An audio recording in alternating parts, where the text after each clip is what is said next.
Hello po guys. Andito na po ako sa May City Hall po. Yung sakayan ng libreng sakay. Ayan po nakikita nyo yan oh. By the number po yan. Kung saan po kayo destination. Ako po number 4. Papuntang C5 po. Caloocan. Papunta na po dun sa kapatid ko po. Yan. Galing po ako dun sa Quezon Ave kanina.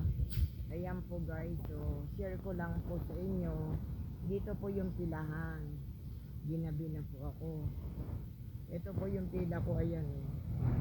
Yan. Nasa pangatlo ako sa dulo. Yan po. Share ko lang po guys. Dito lang po yan sa Quezon City, may libreng sakay. Yan po.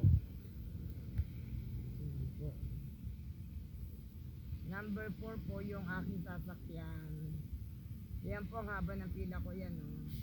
Yan, ito po yung sinusundan ko. Yan po, dito po ako nakasunod.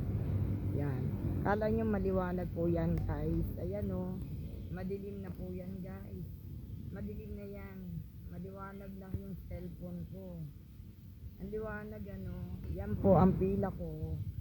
Yan, ayun oh. Siguro po pangalawang bus pa po ako yan. Yan po guys. Share ko lang po Quezon City.